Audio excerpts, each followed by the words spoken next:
In the first weeks of April 1778, the Ranger sinks 3 enemy ships and captures another in British waters. Then, against the objection of his entire crew, John Paul attempts to raid the critical British port of Whitehaven. Though the attack failed, the idea of Americans directly attacking the home island quickly spread fear and anger throughout Britain. The very next day after the failed raid, John Paul and his crew attempt to kidnap the Earl of Selkirk. They aren't successful here either, only managing to take some silverware, but just a few hours later, he attacks the HMS Drake, which was nearby.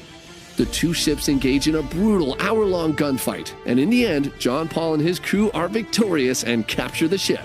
Most people would call it quits right there. But immediately after he secures the Drake, John Paul sails off and captures 2 more ships and sank a few smaller ones before the day was done. And I just have to point out that he did all of this in just 1 month. The Ranger and HMS Drake sail victoriously into the French port of Brest in early May to much excitement. The capture of the Drake turned the Ranger into a legendary ship amongst the Americans, and at the same time, John Paul's actions infuriated the British, who quickly classified him as a pirate. Against all odds, the unknown fugitive on the run had become a hero of the American Revolution, but his next battle would take him from a hero to a legend. Following the capture of the Drake, John Paul is given command of a converted merchant ship, which he names the Bonhomme Richard, the French translation of Poor Richard's Almanac, which was written by his good friend Benjamin Franklin.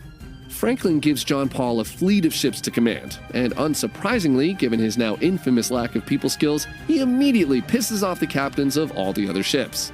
Particularly, the captain of the USS Alliance hated John Paul so much that he refused to meet with him, stating that if they were together, they would be forced to kill each other.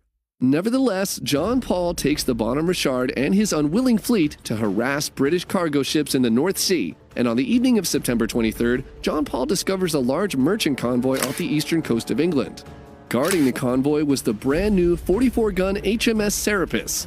John Paul immediately gives the order for his fleet to follow him in attacking the Serapis head-on, but the captain of the Alliance, who remember hated John Paul, refused, thinking it was a dumb idea, and instead splits off and targets the support ships.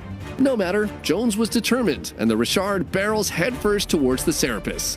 As night falls, the 2 ships finally drift within firing range, and John Paul gives the signal to attack. Immediately, cannons aboard the Bonhomme Richard explode in a fiery fury, but not in the way John Paul wanted. See, wanting some bigger guns than the French had initially given him, John Paul had purchased some at a discount from a scrapyard. Well, turns out these cannons were in the scrapyard for a reason, and many of them exploded on their first use, killing many of John Paul's gunners. The Serapis, on the